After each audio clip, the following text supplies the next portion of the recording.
नमस्कार दोस्तों, स्वागत है आप सभी का आपके अपने YouTube platform one week study point पर। दोस्तों आज की क्लास रहने वाली है दोस्तों बीए सेकेंड ईयर के लिए। दोस्तों इतिहास का सेकंड पेपर है।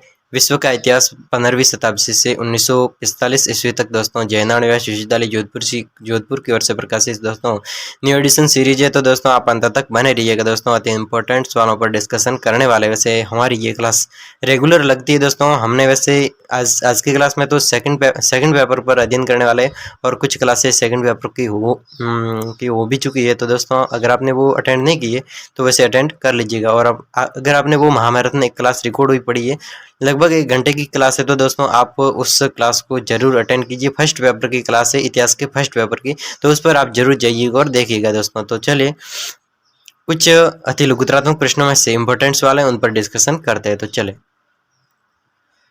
तो दोस्तों हमने जो क्लास से कल की क्लास में जो एंडिंग की थी क्लास, तो वहीं से आज की क्लास स्टार्ट हो रही। तो दोस्तों चलिए पहला सवाल है आज की क्लास का कि वायसराय कहाँ है। दोस्तों वायसराय नहीं, वरेसाय। दोस्तों वरेसाय कहाँ है, और ये वरेसाय एक संधि है। दोस्तों वरेसाय की संधि है वो कब और कहाँ पर संपन्न हुई। दोस्तों 28 जून 1919 को फ्रांस के पेरिस में वर्साय के राजमहल में वर्साय की संधि जर्मनी के साथ में की गई। जर्मनी के साथ में की गई थी दोस्तों ये वर्साय की संधि, और 18 जून 1919 में की गई। तो 68वां सवाल है कि यूटोपिया पुस्तक के लेखक कौन है। दोस्तों एग्जाम में सवाल पूछा जा सकता है कि यूटोपिया पुस्तक के लेखक कौन है।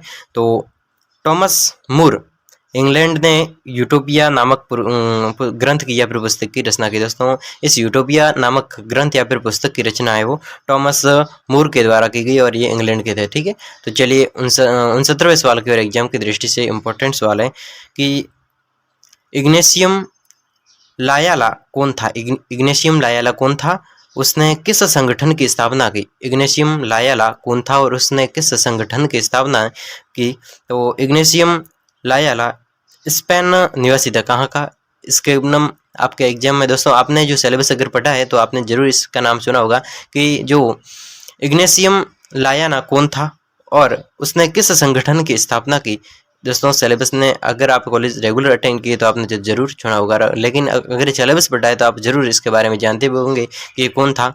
तो इग्नेशियम लायाला स्पेन निवासी था। कहाँ का, स्पेन का निवासी था, और 1537 में जेसुइट संगठन की स्थापना की। कौन से संगठन, जेसुइट संगठन की स्थापना इस इग्नेशियम लोयला के द्वारा की गई। दोस्तों 17वां सवाल एग्जाम की दृष्टि से इंपॉर्टेंट सवाल। दोस्तों सवाल क्या है कि जेंथ्रोटल ने किस यंत्र का आविष्कार किया था। जेंथ्रोटल ने किस यंत्र का आविष्कार किया था। जेंथ्रोटल ने 1701 ईस्वी में सीड ड्रिल बीज बोने का यंत्र का आविष्कार किया था। किसने, इस जेंथ्रोटल के द्वारा बीज बोने वाला यंत्र होता है जो सीड यानी बीज और ड्रिल यानी कि बोने वाला।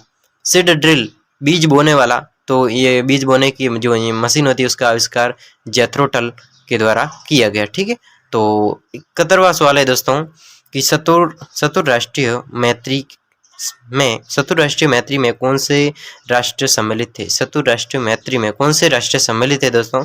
तो 1815 में वियना सम्मेलन के बाद बड़े राज्यों जैसे रूस और ऑस्ट्रेलिया, प्रसा, ब्रिटेन ने एक समझौता हुआ और इसका एक समझौता हुआ, और इस समझौते में 70 राष्ट्र सैनिक की स्थापना की गई। ठीक है, एक जो चतुर्राष्ट्रीय मैत्री है एक समझौता था जो 1815 में वियना सम्मेलन के 4 बड़े राज्यों का इसमें मिलन हुआ था। रूस, ऑस्ट्रेलिया, प्रसा, ब्रिटेन ने एक समझौता द्वारा चतुर्राष्ट्रीय मैत्री की स्थापना की। 72वां सवाल है दोस्तों कि किस युद्ध के बाद जर्मनी का एकीकरण हुआ। कौन से युद्ध के बाद जर्मनी का एकीकरण हुआ था।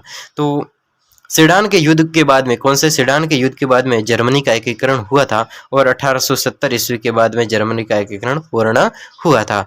तो 73वां सवाल है दोस्तों एग्जाम की दृष्टि से इंपॉर्टेंट कि सेंट जर्मेन की संधि किस देश में हुई, किसके साथ में हुई, वो लिखना है।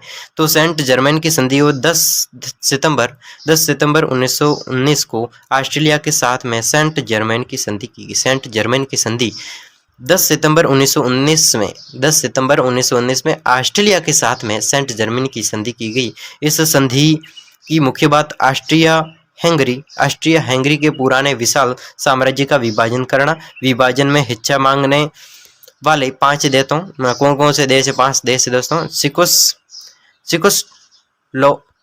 सिकोस्लोवाकिया, पोलैंड और युगोस्लाविया और इटली, रोमानिया के दावों को संतुष्ट करना। तो यह सभी सेंट जर्मनी की संधि के अंतर्गत आते हैं। तो समुद्र सवाल है दोस्तों। सवाल है समुद्र की माइकल एंजेलो कौन थे? माइकल एंजेलो कौन थे? इसकी 2 कलाकृतियों के नाम लिखिए। माइकल एंजेलो कौन थे और इसकी 2 कलाकृतियों के नाम भी लिखिए। तो माइकल एंजेलो पुनर्जागरण कालीन इटली का बहुमुखी प्रतिभा संपन्न चित्रकार था। दोस्तों ये माइकल एंजेलो है तो एक चित्रकार था। कैसा? माइकल एंजेल एक चित्रकार था जो पुनर्जागरण कालीन इटली का बहुमुखी प्रतिभा संपन्न चित्रकार था, एक प्रतिभा से संपन्न चित्रकार था। तो वह एक कलाकार, चित्रकार, मूर्तिकार, इसने क्या काम किया कि लास्ट जजमेंट चित्र बनाया और रोम में पोच पीटर के कैथेड्रल के गुंबद की रूपरेखा वो स्थापित की थी। दोस्तों 75वां सवाल है, एग्जाम की दृष्टि से इंपॉर्टेंट भी बनता है। दोस्तों सवाल है कि पाप मोचन पत्र से आप क्या समझते हैं? पाप मोचन पत्र था तो उससे आप क्या समझते हैं दोस्तों? पाप मोचन पत्र क्या है? पाप मोचन पत्र का अर्थ भाई दोस्तों सवाल कैसे भी पूछा जा सकता है एग्जाम में। तो चलिए आंसर की ओर। पाप मोचन पत्र एक इंग्लैंड पाप मोचन पत्र एक ऐसा मुक्ति पत्र था। पाप मोचन पत्र एक ऐसा मुक्ति पत्र था जिसको धन के बदले खरीदा जा सकता था। इसका सर्वप्रथम विरोध मार्टिन लूथर ने किया था। दोस्तों किसी भी को धन के बदले खरीदा जा सकता था तो ये ऐसी प्रथा थी, तो इसको सर्वप्रथम विरोध किया था मार्टिन लूथर के द्वारा किया गया और यही पाप मोचन पत्र मुक्ति पत्र है। ओके 76वां सवाल है कि जॉन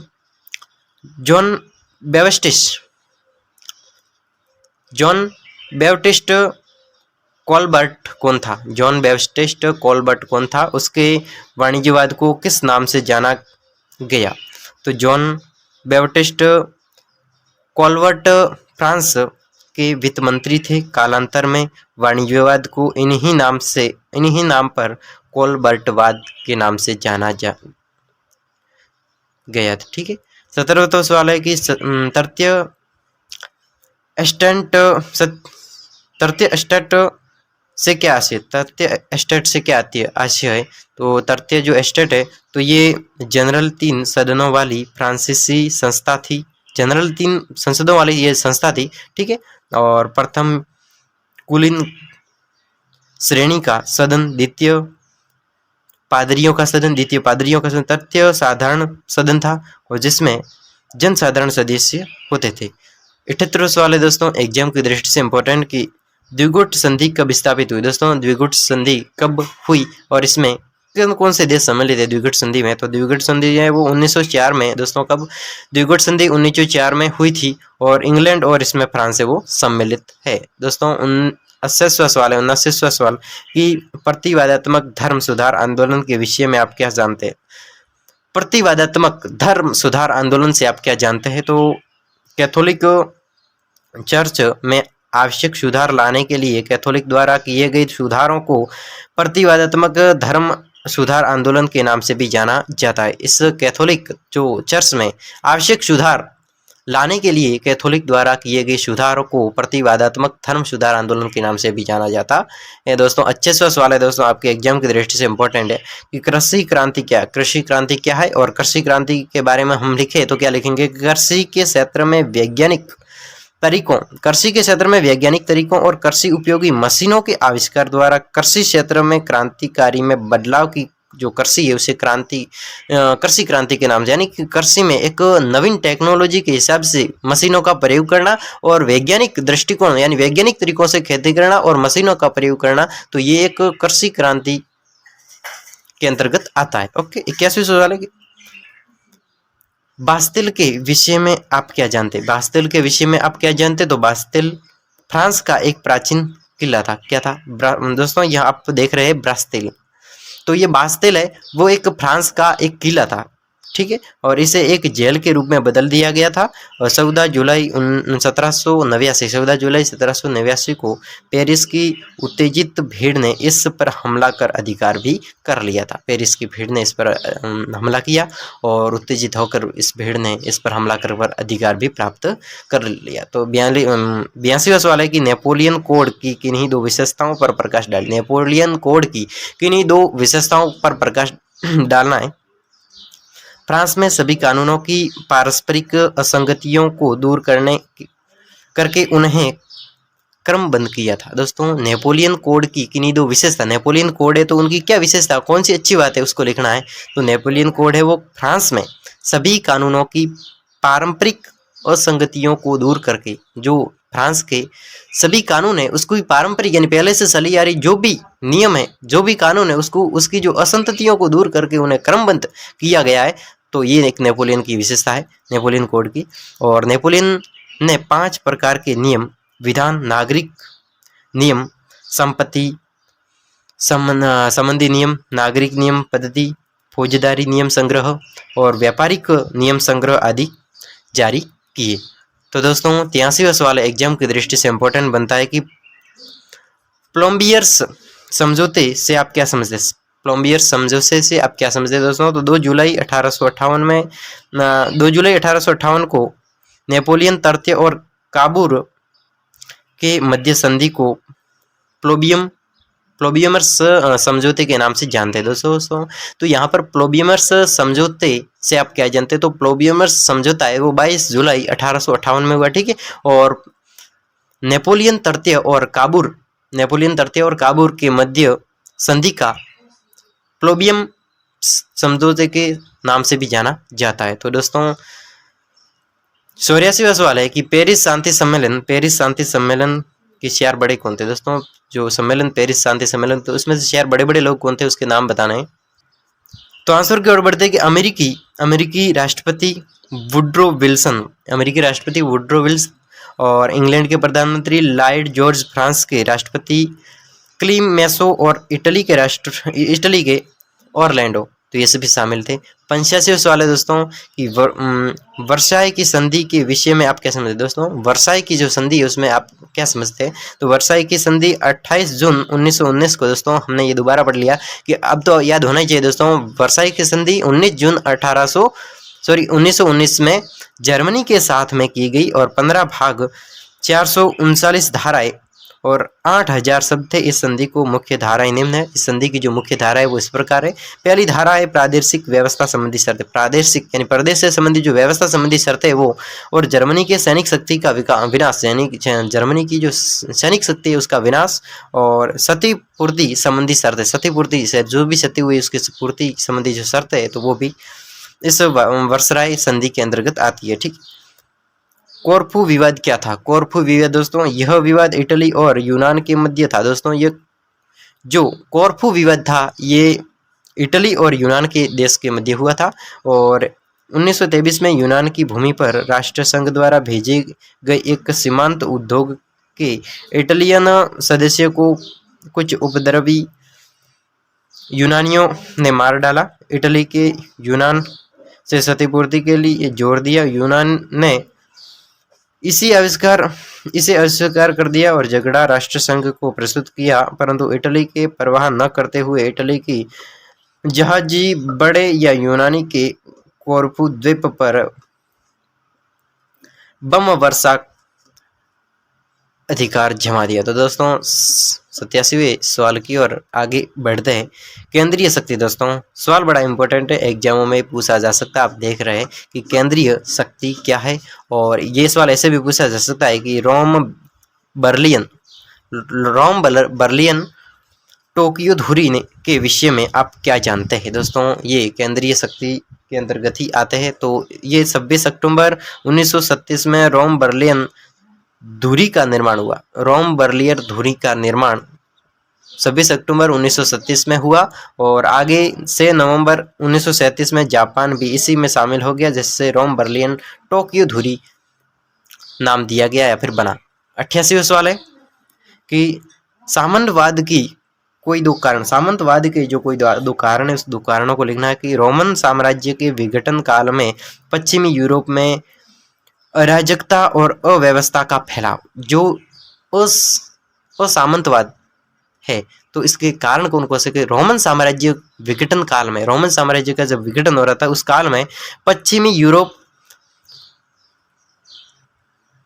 अराजकता और अव्यवस्था का फैलाव, तो ये भी एक सामंतवाद का कारण है, ठीक है। और रोमन साम्राज्य में दोषों को स्वतंत्र रूप से भूमि देना, जो रोमन साम्राज्य इसमें दोषों को स्वतंत्र रूप से भूमि देना, तो ये भी एक सामंतवाद का कारण है। 89 वर्ष वाले की मानवतावाद से आप क्या समझते हैं? मानवतावाद से आप क्या समझते हैं दोस्तों? तो मानवतावाद का अर्थ है मानव जीवन में रुचि लेना। मानवतावाद का अर्थ क्या हुआ? मानव जीवन में रुचि लेना, मानव का आदर करना एवं मानव जीवन की सुखी एवं उन्नति बना। दोस्तों, मानव जीवन को सुखी और उन्नत बनाना। वैसे मानवतावाद क्या है? यानी मानवतावाद, मानव के जो नियम है, नीति नियम है, कायदे, यानी मानव का जो क्राइटेरिया है, तो मानववाद का अर्थ यही हुआ कि मानव जीवन में, मानव है वो जीवन में किस प्रकार की रुचि लेता है, मानव का आदर करना एवं मानव जीवन को सुखी एवं संपन्न बनाना, तो यही क्या है? मानवतावाद है। तो दोस्तों, आप जानते भी होंगे। चलिए 90वें सवाल की ओर बढ़ते। 90 गौरवपूर्ण क्रांति का अंतिम परिणाम क्या हुआ? जो गौरवपूर्ण क्रांति है, तो उसका अंतिम, लास्ट एंड फाइनल जो रिजल्ट मिला, तो गौरवपूर्ण क्रांति है, तो उसका ये परिणाम क्या निकला? तो जो गौरवपूर्ण क्रांति वो 1888 ईस्वी में इंग्लैंड के संसद ने हॉलैंड के राजकुमार विलियम ऑफ ऑरेंज को, जो जेम्स द्वितीय की बड़ी पुत्री मेरी का पति था, सिंहासन पर बैठने हेतु निमंत्रण किया। विलियम के आते ही जेम्स सेकंड इंग्लैंड के भाग गया। इस घटना को इंग्लैंड के इतिहास में गौरव क्रांति या रक्तहीन क्रांति के नाम से भी जाना जाता है। तो दोस्तों, आगे बढ़ते एग्जाम की दृष्टि से केवल और केवल इम्पोर्टेंट सवाल की ओर। दोस्तों, सवाल नंबर है 92। तो दोस्तों, 92वां सवाल है दोस्तों, एग्जाम की दृष्टि से इम्पोर्टेंट सवाल बनता है कि स्टंप एक्ट क्या है और इसे किसके द्वारा पारित करवाया गया, ये किया गया? ये स्टंप एक्ट 1765 में ब्रिटिश प्रधानमंत्री ग्रेनविल ने स्टंप एक्ट पारित किया। इसके अनुसार समाचार पत्रों, पत्रिकाओं, पुस्तिकाओं, दस्तावेजों पर रसीद टिकट लगाना आवश्यक हो गया। इससे उपनिवेशों में असंतोष उत्पन्न हो गया। तो यही था दोस्तों। 93वें सवाल की ओर आगे बढ़ते हैं कि बोस्टन टी पार्टी, तो ये क्या है? तो बोस्टन टी पार्टी के विषय में आप क्या जानते हैं दोस्तों? सवाल कैसे भी पूछा जा सकता है और एग्जाम में पूछा भी गया है। तो 1773 में अमेरिकी लोगों ने बोस्टन के बंदरगाह पर खड़े हुए अंग्रेजी जहाज़ों के 340 चाय की पेटियों को समुद्र में फेंक दिया। इस घटना को बोस्टन टी पार्टी कहा जाता है। इस घटना के परिणाम स्वरूप अंग्रेजी सरकार ने बोस्टन पोर्ट एक्ट पारित करके बोस्टन के बंदरगाह को बंद कर दिया तथा मैसाचुसेट्स एक्ट द्वारा उपनिवेशों के राजनीतिक अधिकारों का अंत भी कर दिया गया। तो दोस्तों, चलिए आगे बढ़ते हैं।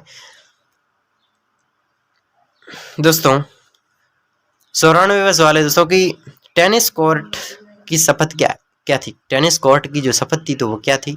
टेनिस कोर्ट की शपथ, चलिए 20 जून 1789 में तृतीय सदन के सदस्यों ने टेनिस कोर्ट में एकत्रित होकर शपथ ली। जब तक फ्रांस के लिए एक नया संविधान नहीं बना लेंगे, तब तक वे अपनी बैठकें जारी रखेंगे। इसे टेनिस कोर्ट के शपथ के नाम से जाना जाता है, ठीक है।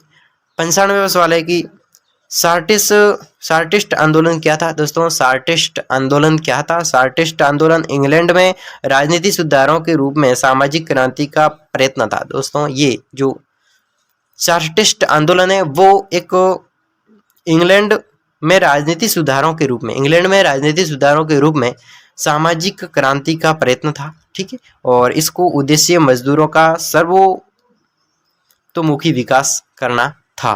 तो दोस्तों, 97वां सवाल है कि जालवरीन का अर्थ बताइए। जालवरीन का अर्थ बताइए और इसका क्या महत्व था? जालवरीन का अर्थ बताइए और इसका क्या महत्व था? तो दोस्तों, इसका आंसर रहेगा कि जालवरीन का अर्थ बताना है कि 1834 में 18 जर्मन राज्य को मिलाकर जोलवरिन नामक एक आर्थिक संघ की स्थापना की गई। इसके सदस्य राज्यों ने निश्चित कर दिया कि वे आपस में स्वतंत्र व्यापार शुरू करेंगे और एक दूसरे के राज्य में आने वाले माल पर चुंगी नहीं लेंगे।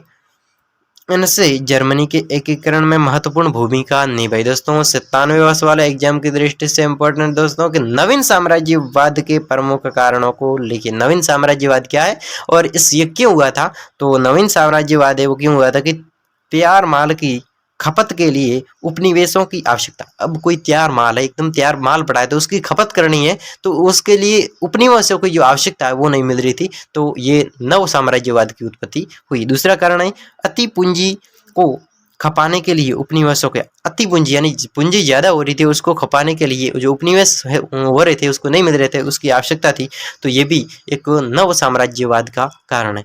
एक राष्ट्रीय गौरव में वृद्धि के लिए उपनिवेशों की स्थापना। राष्ट्रीय गौरव में वृद्धि के लिए उपनिवेशों की स्थापना, तो ये भी एक नव साम्राज्यवाद का क्या प्रमुख कारण है।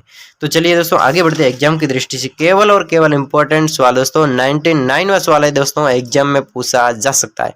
आप अपनी नजरों में रखें कि सवाल क्या है कि प्रथम विश्व युद्ध के 2 प्रमुख कारण दोस्तों आप जानते भी होंगे, तो इसके कारणों के बारे में लिखते हैं। तो साम्राज्यवाद एवं आर्थिक प्रतिद्वंदता। साम्राज्यवाद एक तो साम्राज्य का जो वाद था, एक देश का वाद था, कोई देश में कोई झगड़ा वगैरह होगा, तो एक आर्थिक प्रतिद्वंद यानी आर्थिक दृष्टि से हम देखें तो ये भी एक प्रथम विश्व युद्ध का कारण है।